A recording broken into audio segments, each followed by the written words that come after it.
Hola, buenas tardes a todos. Vamos a resolver el examen PAU Física de Castilla y León del año 2025, convocatoria ordinaria. Bueno, como siempre, nos dan una serie de constantes físicas que nos ayudarán a resolver los distintos problemas o ejercicios. Vemos el primero, teoría. Voy a dedicarle menos tiempo a la teoría, porque si no el vídeo se hace eterno. Dice, considera un objeto que se mueve estando únicamente bajo el efecto de un campo gravitatorio. Es decir, imaginaros un cuerpo cerca de la Tierra. Razones, ¿cuáles de las siguientes afirmaciones son verdaderas? Aumenta su energía potencial. Bueno, pues depende. Se puede estar moviendo hacia arriba o hacia abajo. Es decir, yo puedo lanzar un cuerpo hacia arriba y ya una vez que está volando hacia arriba, solamente está actuando sobre él la fuerza gravitatoria. Por lo tanto, su energía potencial puede estar aumentando o disminuyendo. Conserva su energía mecánica, verdadero. Siempre conserva su energía mecánica, puesto que solamente está actuando la fuerza gravitatoria, que es conservativa. ¿Disminuye su energía cinética? Bueno, pues lo mismo que la primera. Puede disminuir si va hacia arriba, pero puede aumentar si va hacia abajo. Bueno, pues podéis pausar el vídeo, leerlo y yo paso a hacer el segundo ejercicio. Iluminamos un metal con el propósito de arrancarle electrones por efecto fotoeléctrico. Explique las diferencias que observamos al iluminarlo con luz roja respecto a hacerlo con luz azul y B al iluminarlo con un haz de luz intenso respecto a iluminarlo con otro más débil. Bueno, la luz roja tiene menos energía, pero claro, puede ocurrir tres cosas. Que la frecuencia umbral esté por encima del azul, es decir, sea mayor que la correspondiente a la luz azul. Por lo tanto, con ninguna de las luz roja o azul se produce el efecto fotoeléctrico. Si la frecuencia umbral está justo, en medio, en la zona intermedia entre la luz roja y la luz azul, con la azul sí se produce efecto fotoeléctrico, con la luz roja no se produce efecto fotoeléctrico. Y si está por debajo de la frecuencia de la luz roja, con los dos se produce efecto fotoeléctrico, pero los electrones emitidos cuando la luz azul incide sobre la superficie metálica tendrá mayor energía cinética que los que se emiten con la luz roja. Bueno, podéis leerlo, vamos al B. Al iluminarlo más intenso que con otra más débil. Bueno, aquí lo único que ocurre es que llegan más fotones. Al llegar más fotones, si se produce el efecto fotoeléctrico, saldrán más electrones. Es decir, la corriente de electrones será mayor. Bueno, podéis leerlo y yo paso a la siguiente. El satélite artificial SWIFT se dedica al estudio de un fenómeno astrofísico conocido como explosiones de rayos gamma, ¿vale? Y describe una órbita circular a una altura de 290 kilómetros sobre la superficie terrestre. Bueno, estos 290 kilómetros, que habrá que pasar a metros, le voy a sumar el radio de la Tierra para calcular el radio de la órbita. Radio de la Tierra, altura, pasamos a metros. Determine la velocidad orbital y el periodo de la órbita. Bueno, como siempre hacemos, deducimos esta ecuación. Supongo que si la utilizamos directamente nos lo van a poner bien. Pero bueno, no cuesta ningún trabajo decir que igualamos la fuerza de atracción gravitatoria con la centrípeta. Y como siempre digo, no hay dos fuerzas. Hay solamente una, la gravitatoria, que hace de fuerza centrípeta. Deducimos esta ecuación, sustituimos, calculamos y obtenemos un valor de, 7.732,38 metros por segundo. Como la velocidad es constante, ya que la órbita es circular, velocidad será igual a espacio partido tiempo. Despejamos el tiempo, que será el periodo cuando el espacio es una órbita completa, 2πr. Dividimos por la velocidad, lo conocemos todos, sustituimos, calculamos y obtenemos un valor de 5.411,8 segundos. B. Determine el peso de un sensor de rayos X que lleva acoplado, cuya masa es de 150 kilogramos. Bueno, pues ecuación de Newton, ¿no? G, que lo conocemos, masa de la Tierra, que la conocemos, masa del cuerpo, lo conocemos, y distancia, que lo conocemos, la que hemos calculado anteriormente. Me da un valor de 1.346,6 newton. Seguimos. La intensidad del campo gravitatorio en la superficie de cierto exoplaneta tiene un valor de 9,72. Eso es G minúscula. Sabiendo que el radio del exoplaneta es 1,4 veces el radio de la Tierra, calcule el peso en dicho exoplaneta de un objeto cuyo peso en la Tierra es 2.500 newtons. Bueno, pues podemos calcular la masa del objeto primero. El peso en la Tierra, masa por gravedad en la Tierra. Lo conozco todo, sustituyo, calculo y obtengo un valor de 255,10 kilogramos. Bueno, fijaros que aquí no nos dan los datos, nos lo han dado en el inicio del examen, ¿de acuerdo? Ahí están estos datos que me hacen falta. La gravedad, por ejemplo, en la superficie terrestre. El peso en el exoplaneta será igual a la masa, que ya lo hemos calculado, por la gravedad. Pero claro, la gravedad nos dicen que es 9,72. Pues listo, papeles. ¿Y para qué queremos esto? Que es 1,4 veces el radio de la Tierra. Es por si lo calculo directamente, ¿no? P es igual a G, M partido R cuadrado. Pues no hace falta, ¿no? Bueno, B. Bueno, será para lo de ahora. Velocidad de escape desde la superficie del exoplaneta. Bueno, vamos a llegar a esta ecuación. Esta ecuación se deduce aplicando el principio de conservación de la energía mecánica a un cuerpo que lanzamos desde la superficie del planeta hacia el infinito. Llega al infinito con una velocidad mínima, con una velocidad cero, por lo tanto la energía mecánica en el infinito es cero. La energía mecánica en la superficie será igual a la cinética más la potencial. Bueno, pues la transformamos en esta ecuación y despejamos la velocidad de escape que todos conocéis. Pero fijaros que yo aquí multiplico en el numerador y en el denominador por r, el radio del exoplaneta. ¿Para qué es? Para que me quede la ecuación de esta forma. De esta forma, como no conozco la masa del exoplaneta, así que es mucho más útil esta porque sí conozco la gravedad y conozco el radio. El radio es 1,4 veces el radio de la Tierra, por lo tanto ahora ya lo conozco todo. Sería 2 por 1,4 por G por RT, lo conozco todo, sustituyo, calculo, yo tengo un valor de 13.166. Recordar que la Tierra es 11.000, me parece, 11.000 y pico, 11.000 metros por segundo. Así que aquí salga 13.000, bueno, pues parece un resultado razonable. Recordar, en física y en química, todos los resultados siempre razonables. Bueno, este es un problema un poco más tedioso. Dice, tres cargas eléctricas negativas de valor absoluto 20 nanoculombios, es decir, menos 20, menos 20, menos 20 nanoculombios. Se sitúan sobre los vértices de un triángulo equilátero, aquí las tenemos las tres, cuyos lados miden 3 centímetros que habrá que pasar a metros cuando haga falta. Determine el trabajo que ha sido necesario para alcanzar esa configuración, teniendo en cuenta que inicialmente las cargas se encontraban muy alejadas entre sí. Interprete el signo del resultado. Bueno, pues me va a salir un trabajo positivo si yo calculo el trabajo externo, puesto que estoy acercando cargas que se repelen entre sí. Voy a traer la primera carga, y eso no va a requerir ningún trabajo, puesto que no interacciona con nada.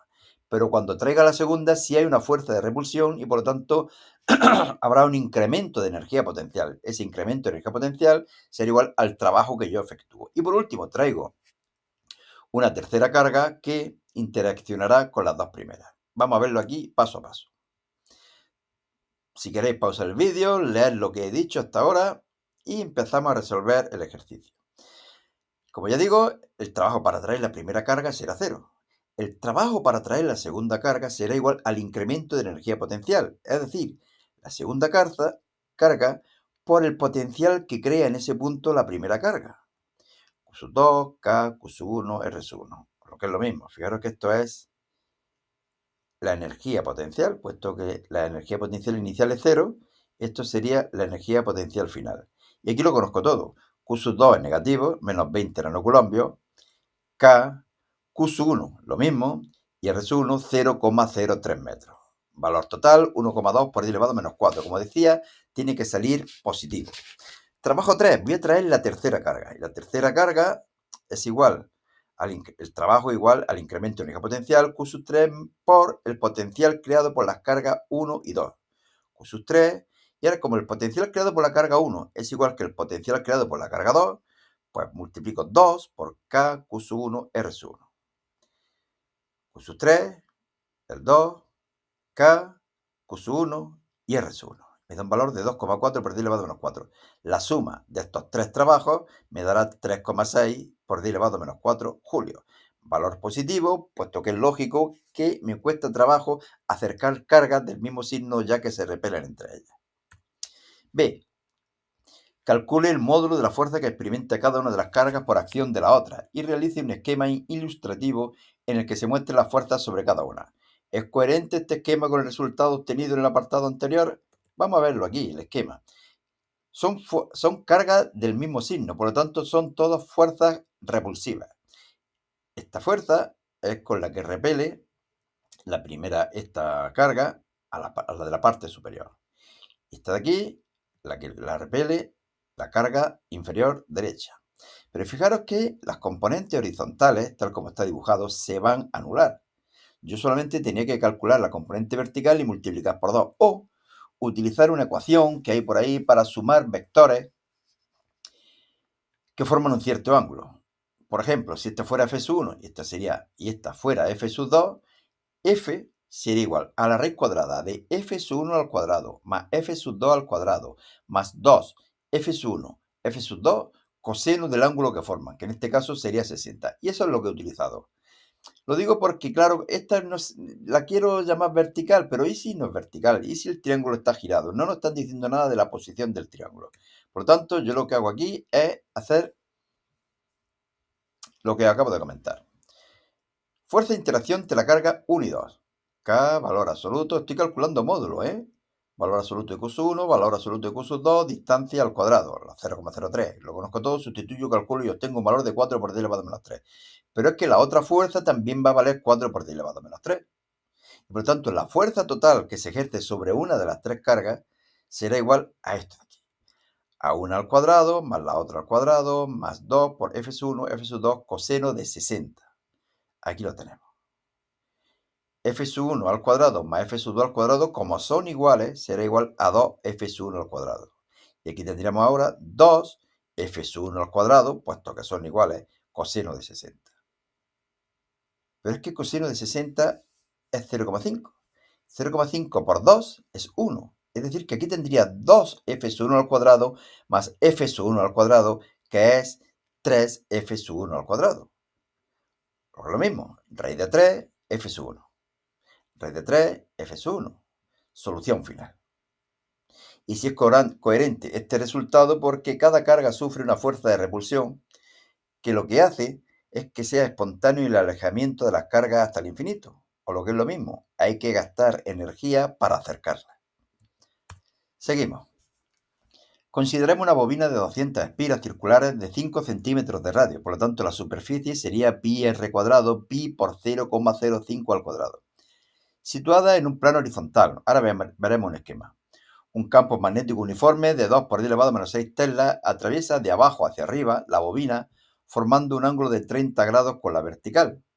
Como la vertical es el vector superficie, o el vector superficie está en la vertical, el ángulo que forma el vector superficie y el vector campo magnético será 30 grados. Determine el flujo magnético a través de la bobina. Bueno, pues aquí lo tenemos. El flujo magnético a través de la bobina será igual al número de espiras por B por S, producto escalar, o lo que es lo mismo, NBS coseno de phi, módulos. Lo conozco todo, sustituyo, calculo y obtengo un valor de 2,72 por 10 elevado a menos 6 Weber. A continuación se invierte el sentido del campo magnético, empleando 0,05 segundos. Por lo tanto, la fuerza electromotriz inducida, recordad que es menos derivada del flujo con respecto al tiempo, pero cuando el proceso se hace de una forma lineal, también puedo sustituirlo por incremento. Sería, por lo tanto, menos 2,72 por 10 elevado a menos 6, que sería el flujo magnético cuando se ha invertido el campo magnético. Ahora el ángulo sería distinto, sería de 150 grados, menos el flujo inicial, que es 2,72 por 10 elevado a menos 6. Y el tiempo, 0,05 segundos. Operamos por aquí y obtenemos 1,1 por 10 elevado a menos 4 voltios. Fijaros que aquí no tengo que incluir la n, esa famosa, porque ya la he incluido para calcular el flujo a través de la espira, considerando que el flujo a través de la espira es igual al flujo que atraviesa, una espira no la bobina, el flujo que atraviesa la bobina es igual al flujo que atraviesa una espira multiplicado por el número de espiras. Seguimos aquí. Este parece que es bastante facilillo. Calcule la intensidad de un sonido cuyo nivel de intensidad sonora es 7 decibelios, más alto que otro de intensidad 4 por 10 elevado a menos 9. Bueno, pues yo al primer sonido lo llamo 1 y al segundo sonido lo llamo 2. Por lo tanto, B sub 1 va a ser igual a B sub 2 más 7. Nos está diciendo que es 7 decibelios más alto. B sub 1 sería igual a 10 logaritmo de I sub 1 partido I sub 0. ¿De acuerdo? Pero también es igual a 10 logaritmo de I sub 2 partido I sub 0 más 7. Es decir, beta sub 1 lo sustituyo por esto de aquí y beta sub 2 por esto de aquí. Bueno, todo esto igual a todo esto. El 7 lo dejo a la derecha y esta parte aquí la llevo a la izquierda. Sería 10 logaritmos de i sub 1 partido i sub 0 menos 10 logaritmos de i sub 2 partido i sub 0. Evidentemente puedo sacar factor común 10 y lo paso dividiendo, 0,7. Pero claro, el logaritmo de una cantidad menos el logaritmo de otra cantidad es el logaritmo del cociente. Logaritmo de todo esto partido todo esto. I sub 0 y i sub 0 se va y me queda esto de aquí. I sub 1 partido i sub 2 será igual a 10 elevado a 0,7 y por lo tanto i sub 1 será igual a 10 elevado a 0,7 por i sub 2. E i sub 2 ya sabemos lo que vale, 4 por 10 elevado a menos 9. Es un poco tedioso, ¿verdad? Un poco rollo este ejercicio. Pues sí. Bueno, la solución final, 2 por 10 elevado a menos 8 vatios por metro cuadrado. Seguimos. Este sí parece bastante más fácil. El rayo de luz de la figura se propaga por el interior de cierto medio e incide sobre la superficie que lo separa del aire. Las dimensiones mostradas en el diagrama corresponden justamente al ángulo límite. Este es el ángulo límite. ¿Cómo calculo el ángulo límite? Pues la tangente de este ángulo será igual a cateto opuesto, 13,4, dividido cateto contiguo, 15. De aquí aplico el arco tangente y me da un valor de 41,78. Determinar el índice de refracción del segundo medio. Bueno, pues aplicamos la segunda ley de Snell, solamente teniendo en cuenta que el ángulo de incidencia es el ángulo límite y el ángulo de refracción es 90 grados. Segundo medio, aire.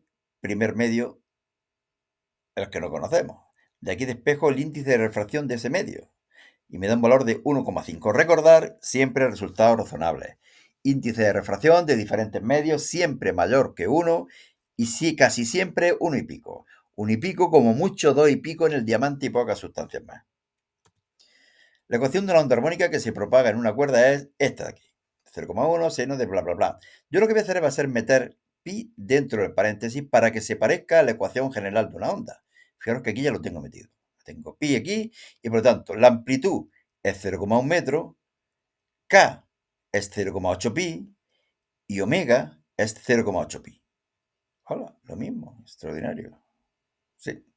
Bueno, a partir de lo que vale K, puedo despejar lambda, 2,5 metros, y a partir de lo que vale omega, puedo despejar el periodo, 2,5 segundos, y por lo tanto también la frecuencia, 0,4 Hz. Velocidad de propagación, lambda por F, 2,5 por 0,4, 1 metro por segundo. B. Para un instante dado, calcula la diferencia de fase entre dos puntos que distan 20 centímetros. Recordar que puntos separados por una longitud de onda están desfasados en 2 pi radianes. Por lo tanto, la diferencia de fase sería igual a la distancia que separa ambos puntos entre la longitud de onda y por 2 pi. Lo conozco todo, sustituyo, calculo y obtengo un valor de 0,16 pi radianes.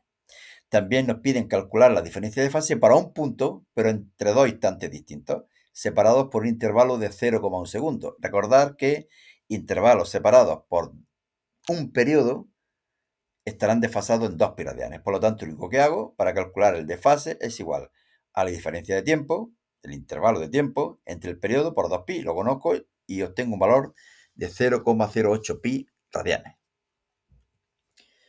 El estroncio 90 es un núcleo radiactivo cuyo periodo de semidesintegración es 28 años. Calcule la actividad de una muestra de 1 miligramo. Bueno, la actividad siempre es igual a lambda por n, constante radiactiva por n, o lo que es lo mismo, logaritmo neperiano de 2 partido periodo de semidesintegración. Y número de núcleos, como me dan la masa, será igual a masa partido masa atómica, es decir, número de moles, multiplicado por el número de Avogadro. Y ahora ya lo conozco todo, pero lo que voy a hacer es poner el periodo de semidesintegración en segundos. ¿Para qué? Para que la actividad me quede en desintegraciones por segundo o lo que es lo mismo becquerelio.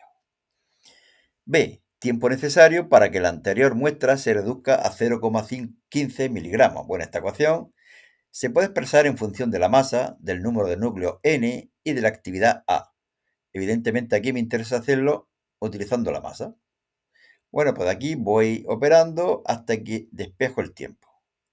Y una vez que lo he despejado, sustituyo, calculo y obtengo un valor de 76,64 años. Fijaros que aquí no le he pasado segundos, pues porque no merece la pena. El periodo lo doy en años, por lo tanto el tiempo me queda en años. Si lo hubiera hecho en segundos, pues aquí me quedaría un chorro de segundos y luego si quisiera lo tendría que pasar a años si quisiera. 9. ¿Qué se entiende por dualidad onda-corpúsculo? Teoría pura y dura. Podéis pausar el vídeo y yo paso a la segunda parte, que dice: un electrón que se encuentra inicialmente en reposo es acelerado mediante una diferencia potencial de 1800 voltios. Recordad que las cargas positivas se aceleran hacia disminuciones de potencial. Por lo tanto, las cargas negativas se aceleran hacia aumentos de potencial. Y la diferencia potencial es positiva, 1800 voltios. Y luego determine la longitud de onda asociada a dicho electrón. Bueno, primero voy a calcular la velocidad. Aplico el principio de conservación de la energía mecánica a los electrones acelerados. Incremento de energía mecánica igual a cero. Cinética más potencial, incremento igual a cero. El incremento de energía cinética será la final, un medio de mv cuadrado menos la inicial, como estaba en reposo, cero, más q delta de v. Si aquí despejo v, me quedaría que es igual a la raíz de menos 2q delta vm. Pero fijaros que q es negativo. Ese negativo y este negativo se va, y por eso delta v tiene que ser positivo. Bueno, me queda esta velocidad. No creo que merezca la pena tener en cuenta los efectos relativistas. Yo creo que influye muy poco. Es 10 veces menor, aproximadamente, 10 veces menor que la velocidad de la luz en el vacío. ¿Que queréis tener en cuenta los efectos relativistas? Calculáis la masa, no en reposo, sino en movimiento del electrón. M sería igual a m sub 0 por gamma, el factor de Lorentz. Habría que calcular el factor de Lorentz, a partir de ahí la masa e incluirlo aquí. Yo creo que no hace falta, ¿de acuerdo? Bueno, aquí lo conozco todo, sustituyo, calculo y obtengo. Y me parece que ya está el examen.